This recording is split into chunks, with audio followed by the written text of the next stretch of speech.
যুক্ত হয়েছে লাস্টে। নজরুল ভাই আপনি 2 মিনিট কথা বলবেন, আমরা অনুষ্ঠান শেষ করে ফেলতাম।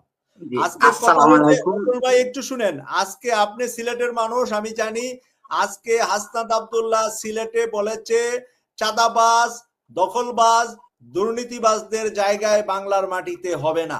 এই কথার জবাবে আপনি কি বলবেন? ধন্যবাদ সঞ্চালক ভাই। লাস্ট ইভেন্টে বোধহয় শনিবারে তারা আসতেছেন মৌলিবাজারেও, তো আমি যাওয়ার ইচ্ছা করছি।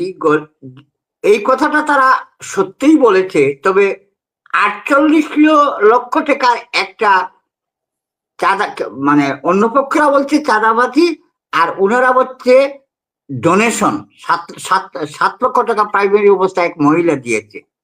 এটা সম্পর্কে এনসিবির কাছে আমি ব্যাখ্যা চাচ্ছি। আপনারা, এনসিবি কোনো চাঁদাবাজির দল নয়, একথা সত্য হলে ওই 48 লক্ষ টাকা স্টলমেন্ট 7 লক্ষ টাকা এক মহিলার কাছ থেকে নিয়েছেন, এটা আপনাদের স্বার্থে, আপনাদের ইজ্জত বাঁচাতে, ভবিষ্যৎ রক্ষার্থে আপনারা ক্লিয়ার করুন। এটাই এই প্রসঙ্গে এটাই শেষ। আর আমি একটা কথা বলি ভাইয়া, রুমিন ফারহানা যেটা আমার আজকে পেজে বলেছি যে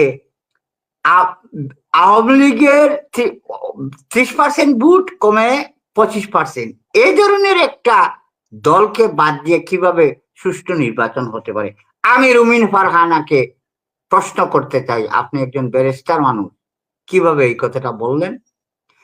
যে আওয়ামী লীগ 3 বার ভোটাধিকার হতে জাতিকে মাঠের বাইরে রেখেছে, বিরোধী দলকে হসপিটালাইজ জেল রিমান্ডে রেখেছে, সেই অবস্থায় অন্তত পক্ষে 3 বার কেন আওয়ামী লীগ ভোটের মাঠে বাইরে থাকবে না?